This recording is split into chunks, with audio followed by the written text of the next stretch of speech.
Bonjour.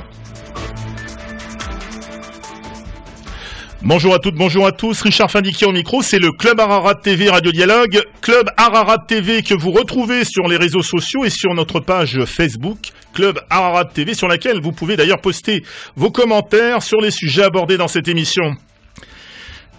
Une émission aujourd'hui consacrée donc et qui fait suite plutôt à l'éditorial de Ara Toranian dans Nouvelles d'Arménie Magazine de novembre intitulé Socialisme : le passé d'une illusion, éditorial dans lequel Ara Toranian, sous une photo d'Erdogan serrant la main d'un François Hollande souriant, dénonce les multiples reculs du pouvoir socialiste face au combat de la communauté arménienne de France. Nos invités, Jacques Donabédian, président du CCAF Marseille, Jean Kéayan, journaliste écrivain, président d'honneur du Club de la Presse Marseille-Alpes-Côte d'Azur. Le docteur Jean-Charles Zaven-Gabrielian est avec nous également, chirurgien.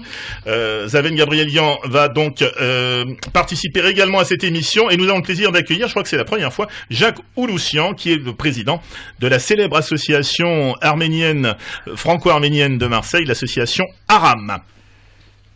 Avec nous au téléphone, nous allons tout de suite prendre Ara Toranian, coprésident national du CCF, directeur de publication et éditorialiste de Nouvelles d'Arménie Magazine. Et tout à l'heure, nous aurons la députée des Bouches-du-Rhône, Valérie Boyer. Ara Toranian, bonjour.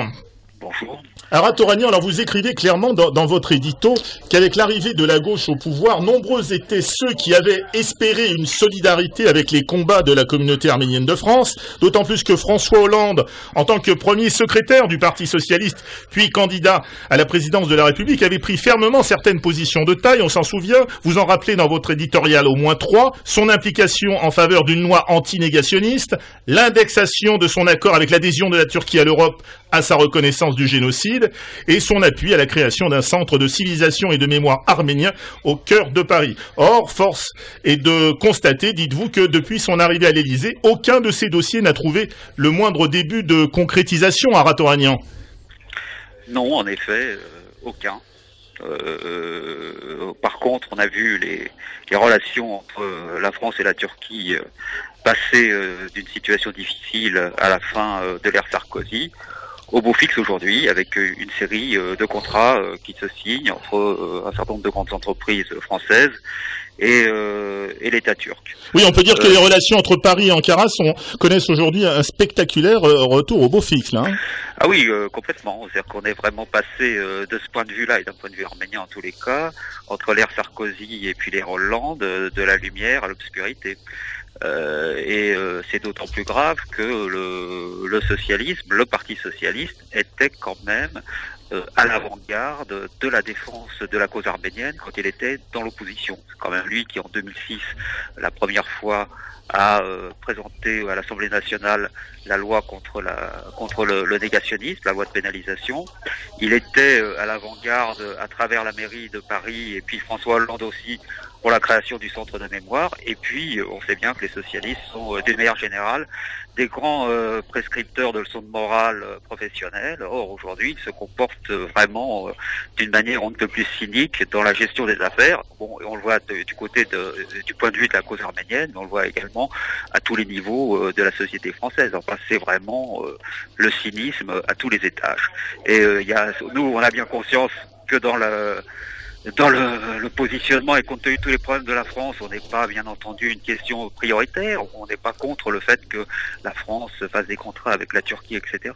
Mais ces contrats doivent-ils s'opérer contre les droits de l'homme et contre les intérêts du peuple arménien. Je pense qu'on a été suffisamment sacrifiés comme ça pour pouvoir tolérer ce type de comportement. Alors on a attendu bien sagement pendant un an et demi, on a laissé l'état de grâce, mais là maintenant on arrive à un moment où à un niveau de saturation qui a été exacerbé en plus par les déclarations totalement ubuesques de M. de Montebourg quand il était en Turquie et qu'il a parlé des turbulences inutiles en ce qui concernait les relations entre la France et la Turquie à propos de la loi de pénalisation du génocide, et puis l'annonce de la visite de M. Hollande en Turquie les 26 et 27 janvier prochain. Tout ça avec le feu vert donné par la France à l'ouverture de nouveaux chapitres d'adhésion à ce pays, à cette Turquie qui continue à être quand même un État autoritaire et et négationniste, même s'il y a un certain nombre d'avancées. Aujourd'hui, il y a des procès qui se multiplient en Turquie contre les progressistes turcs. Et bon, tout ça nous semble totalement ubuesque d'un point de vue même de socialiste. Et moi, je me situe pas, quand je fais ces critiques-là, sur l'échiquier politique français à droite. Je me situe en tant que, dans mon itinéraire, en tant que progressiste, défenseur des droits de l'homme, défenseur d'un certain nombre de valeurs dans lesquelles je me retrouve absolument pas avec le pouvoir actuel. Alors, Arat Touranian, vous concluez votre édito de la façon suivante. Vous dites, alors oui, pour les fils et les filles des rescapés du génocide arménien, le temps des illusions sur les socialistes est en train de passer. Et si les choses continuent, dites-vous, en l'état, l'échéance du 30 mars 2014 leur donnera une bonne occasion de le faire massivement savoir. Absolument. Je pense qu'il faut sérieusement utiliser l'hypothèse du vote sanction. Vous savez, il faut jouer avec les armes que l'on a. On n'en a pas énormément aujourd'hui. Donc, il y a quand même des élections qui constituent à chaque fois un moment démocratique privilégié où on peut faire entendre notre cause, faire entendre nos droits, essayer de trouver un écho parmi les personnalités qui se présentent à nos suffrages. Et c'est le moment d'en user. Et je dois dire aussi qu'on doit également peut-être avoir une réflexion plus profonde sur la nature du positionnement de gauche à l'égard de la cause arménienne et plus d'une manière plus large à l'égard des chrétiens d'Orient. Et on sait que cette idéologie de gauche est travaillée et culpabilisée par l'histoire de la colonisation et qu'elle voit les chrétiens d'Orient, les Arméniens, etc., comme une espèce de conglomérat de gens bigots, conservateurs, etc., et que malheureusement on croit avoir affaire en Occident et dans ces organisations-là à des amis, et en fin de compte on voit à l'arrivée qu'on a affaire à des gens qui s'avèrent contre nous. Bon, il faut effectivement le travailler, en avoir conscience, et puis ne plus se laisser faire en tout état de cause. Merci en tous les cas Arat Touranian d'être intervenu dans cette émission. Je sais que des manifestations se préparent avec le CCF. Nous avons d'ailleurs le président du CCF Marseille-Provence avec nous ici en studio. Merci à Arat, à très bientôt. Je vais passer tout de suite la parole à Jacques Donabédian pour lui demander ce qu'il pense du feu vert donné par la France socialiste à la réouverture des négociations d'adhésion de la Turquie à l'Union européenne. Jacques. Oui, je partage absolument le point de vue de Arat Touranian, hein. Je crois qu'ici ça fait l'unanimité. Alors effectivement, on est tous offusqués par l'attitude de notre président de la République, qui a fait des promesses et qui apparemment ne les tient pas. Au bout de plus d'un an et demi, on arrive au centenaire, et au centenaire, j'espère que tout sera réglé. Ça sera réglé si on agit. Et si on agit, si à Marseille on a su réagir quand il a fallu, par des pétitions, par des manifestations, par une mobilisation générale de la population, c'est ce que nous allons effectivement faire. Et nous allons le faire le 26 décembre à Paris par une manifestation géante.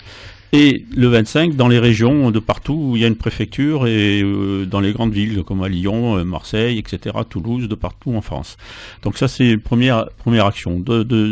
Entre-temps, je pense que nous allons être reçus par le président de la République, où nous allons lui rappeler effectivement toutes les promesses qu'il a tenues concernant la loi de pénalisation du génocide, et le centre de mémoire et de civilisation arménienne. Voilà, donc il y a beaucoup de choses qui sont en marche. La loi, on y travaille dessus. Je ne sais pas si on va en parler tout à l'heure.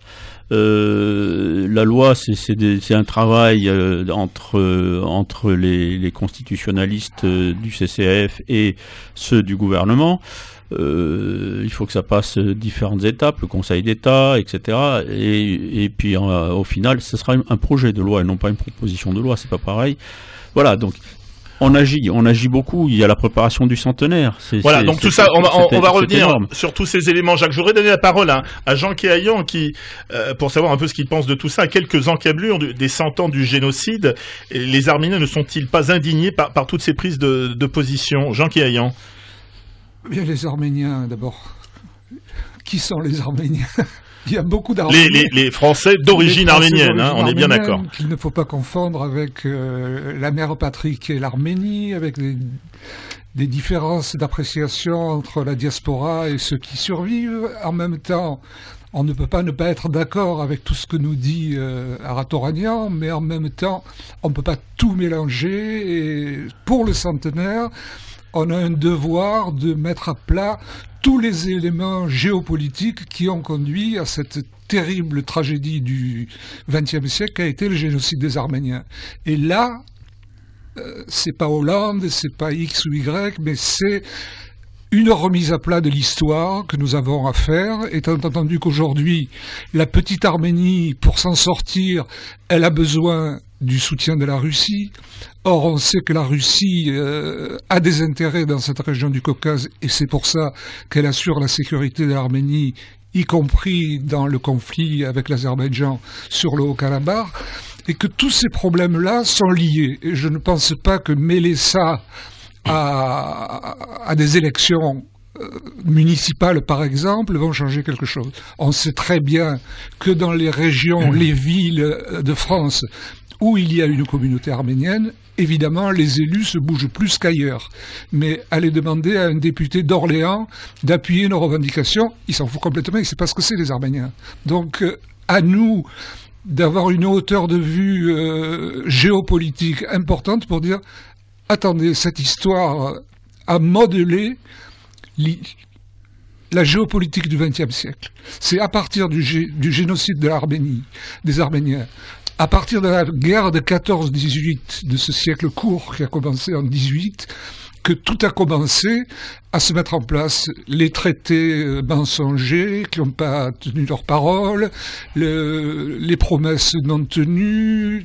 Tout cet aspect-là doit être mis en place pour, d'une part, non pas exonérer le gouvernement jeune turc de l'époque, loin s'en faut, et au contraire lui donner toute sa dimension, mais en même temps montrer que on les a aidés, on les a poussés. Les Allemands ont aidé à la logistique du génocide, les Anglais aussi, les Français fermaient les yeux parce qu'ils étaient en guerre en 14. En fait, tout ça mérite aujourd'hui une réflexion autre que ce que nous avons fait jusqu'à maintenant. Ce que nos aînés ont fait jusqu'à maintenant nous a conduit à la réalité d'aujourd'hui et à cette prise de conscience nationale et de nous-mêmes, mais en même temps, dans une histoire comme ça, le plus petit doit être intelligent pour deux. Alors, autre déclaration qui a fait plaisir aux Arméniens de France, c'est celle d'Arnaud Montebourg, cette fois le 10 octobre dernier, et sur la volonté française, je cite Arnaud Montebourg, « volonté française d'inaugurer avec la Turquie de nouvelles relations après » a-t-il dit, les turbulences inutiles. Et son annonce aussi d'une visite officielle de François Hollande en Turquie les 27 et 28 janvier prochains. Notons que la date de la visite du président français a été arrêtée après la signature le mois dernier d'un accord pour la construction d'une centrale nucléaire par un consortium franco-japonais sur la côte turque de la mer Noire. Je crois que nous avons en ligne la députée des Bouches-du-Rhône, Valérie Boyer. Valérie Boyer, bonjour. Bonjour. Oui, alors, quelle est votre réaction, Valérie Boyer, après toutes ces déclarations? Il y a eu aussi une déclaration de Laurent Fabius en 2012, en juillet 2012, au cours de laquelle, en présence du ministre des Affaires étrangères, Ahmet Davutoglu, il avait procédé à un premier recul sur la question de la loi anti-négationniste que vous connaissez bien, en souhaitant notamment que, alors là je cite Laurent Fabius, cet élément qui a été vécu avec beaucoup de difficultés en Turquie et en France puisse être dépassé de bonne foi. Quelle est votre réaction, Madame la députée Valérie Boyer? Alors, une double réaction. La première, par rapport à notre interlocuteur précédent, je pense qu'il a raison. Il faut faire en sorte que cette cause soit une cause universelle. Et moi, c'est de cette façon que j'ai défendu et j'ai porté le texte de loi qui est qualifié de turbulences inutiles par Arnaud Montebourg. Donc, c'est une cause universelle. C'est, je dirais, le modèle des génocides. Et c'est celui qui a façonné la Shoah. D'ailleurs, souvenons-nous de ce qu'Hitler disait. Qui se souvient du génocide des Arméniens. Donc tout ça est absolument limpide pour qui a un minimum de culture historique. Ensuite, par rapport à la situation actuelle en France, moi je suis atterrée de la duplicité de ces ministres socialistes parce que je me souviens, comme tout le monde, des promesses faites au pied de la statue de Comitas le 24 avril 2012 où François Hollande et Nicolas Sarkozy, qui avaient fait sa part et qui avaient tenu ses promesses, ont tous les deux dit que pour le 24 avril 2015, eh bien, cette question de la pénalisation du négationnisme serait réglée. Or, aujourd'hui, non seulement on n'avance pas, mais on recule. D'abord, on donne des gages à la Turquie. D'abord, il y a des ministres qui se permettent d'avoir des propos totalement déplacés. Les déclarations de Fabius et de Montebourg sont particulièrement insultantes. Je dirais, oui, franchement, insultantes par rapport à la mémoire blessée qui nous occupe. Et puis ensuite, il n'y a rien qui avance. On nous a baladés pendant des semaines et des semaines avec une soi-disant réunion à l'Élysée, mais dont on sait parfaitement que rien ne sort. Rien ne peut sortir d'ailleurs pour plusieurs raisons. Des raisons d'abord de volonté politique et des raisons aussi de force politique. Aujourd'hui, qui peut croire que François Hollande est assez fort en interne par rapport à sa majorité?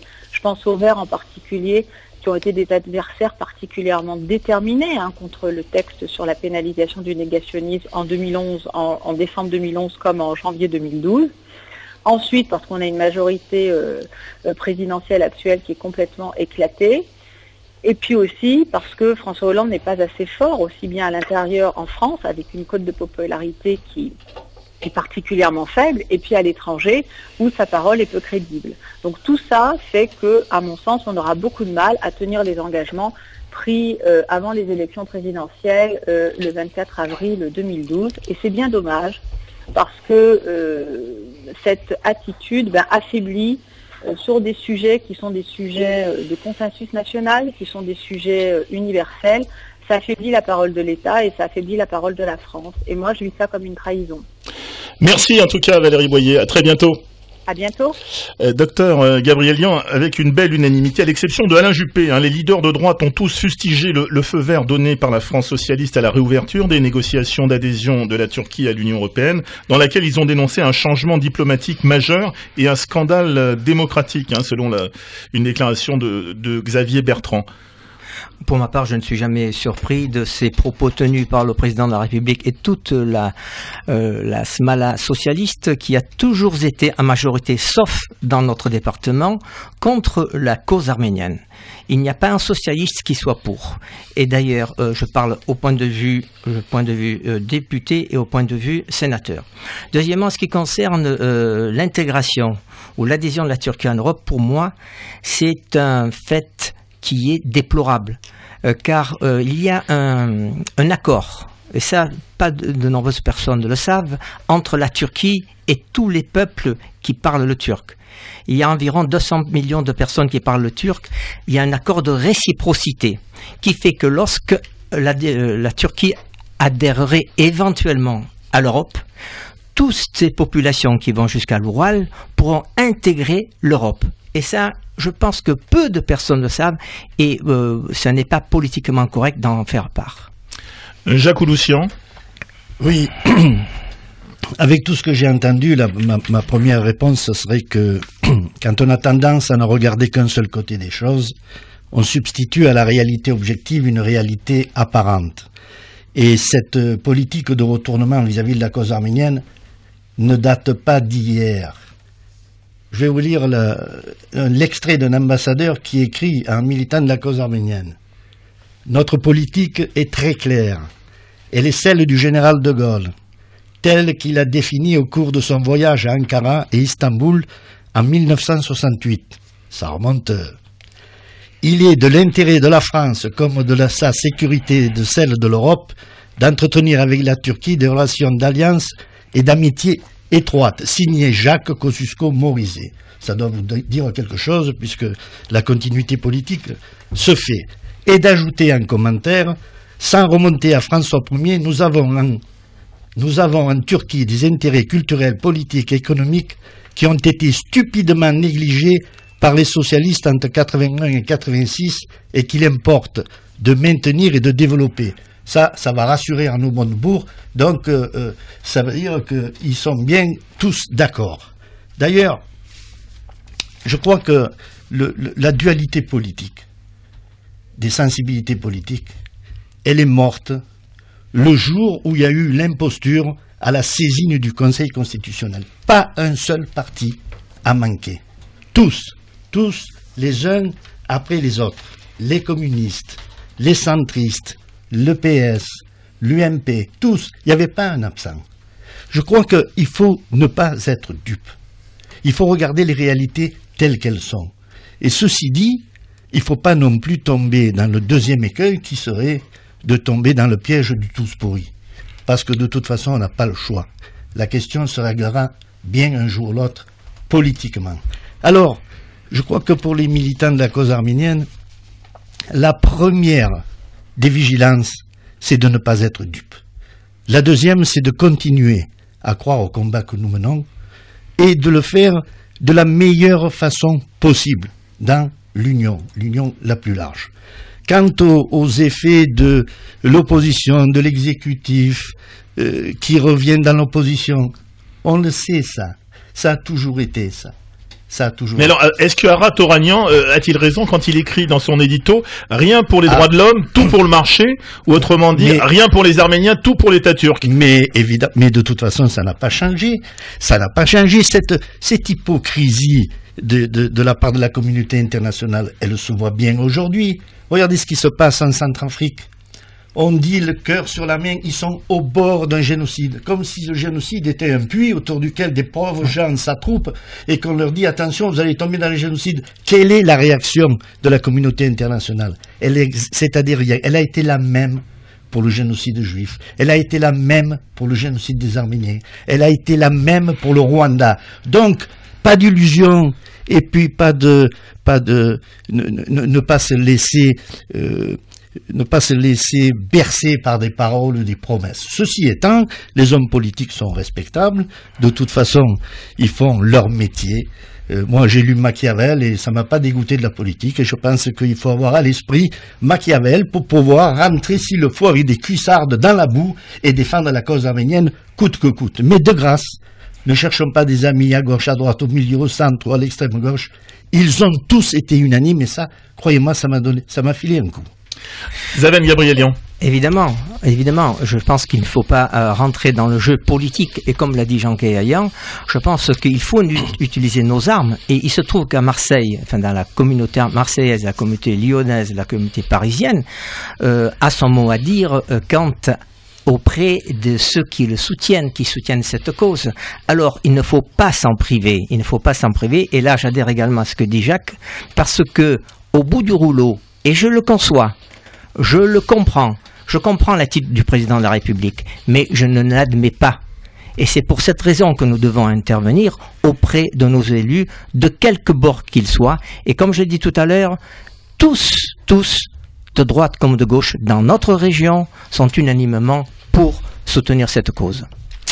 Oui, Zaven, moi je ne suis pas porte-parole de François Hollande, je ne suis pas un défenseur de François Hollande et je me fous complètement de ce qu'il fait. Mais si j'étais son conseiller, je lui dirais « François, ça ne te coûte rien de suivre les Arméniens. D'abord parce que ça te donnerait une aura de défenseur des droits de l'homme, et en même temps, tu t'attirerais la sympathie non seulement des Arméniens de France, mais aussi de leurs amis, qui représentent une grande proportion parce que on a la chance, par l'histoire, d'être bien intégré et d'être reconnu par la communauté. Il n'y a pas de problème avec les Arméniens en France. On peut, je crois, être unanime là-dessus. En même temps, cette politique-là n'est pas mise en place parce que on est dans une période de crise terrible et chaque miette de marché que la France peut gagner ici ou là ou ailleurs, elle ne s'en prive pas. C'est ce qui libère la parole d'un imbécile comme Montebourg, qui se permet de dire des choses qui, pour gagner un contrat, heurtent dans son cœur toute une population. Je veux dire, moi, je m'en fous de payer plus d'impôts si ça va nous servir à faire l'État républicain et à dire on n'est pas pieds et poings liés devant tel ou tel partenaire. On parle de la Turquie qui emprisonne les journalistes. Je suis très près de cette cause. Mais en même temps, la Turquie, l'Arménie est proche de Poutine. Et Poutine, lui, il n'emprisonne pas les journalistes, il les fait assassiner. Donc on est pris entre deux feux terribles dans la liberté d'expression parce que, et en même temps, on ne peut pas cracher à la figure de Poutine, qui n'est pas un paragon de liberté sur le plan des libertés individuelles, mais l'Arménie existe aussi parce qu'il y a le soutien de Poutine. On le disait tout à l'heure, avant de prendre le micro, que on ne peut pas trop compter sur l'Union européenne pour nous sortir de ce magma. Et on voit le jeu de Poutine qui est en train de reconstituer l'Union soviétique en jouant le jeu, en faisant le forcing, y compris avec les Ukrainiens, qui, au lieu de se tourner vers l'Union européenne, se retournent vers ce grand empire que Poutine est en train de reconstituer. Zaven Gabrielian. Mais de toute façon, ce jeu, l'Arménie est au milieu, ce jeu diplomatique est au milieu de l'Amérique et de la Russie. Elle ne peut rien faire. Et on l'a fait bien remarquer que la politique diplomatique du président Sarkisian, que je ne porte pas dans mon cœur, mais quand même une politique de haute voltige et de laquelle il s'en sort tant bien que mal. Oui, Jacques Donabédian. Oui, si vous voulez, d'une manière générale, moi je considère que chaque fois qu'on met en honneur cet État héritier de l'État qui a commis le génocide des Arméniens et complice par sa propagande négationniste et arménophobe, chaque fois qu'on le met à l'honneur, on porte atteinte à la mémoire de nos victimes et on porte atteinte à notre dignité. Imaginez que des sociétés françaises traitent avec des sociétés héritières du nazisme. Qu'est-ce que ça serait comme révolution dans le monde?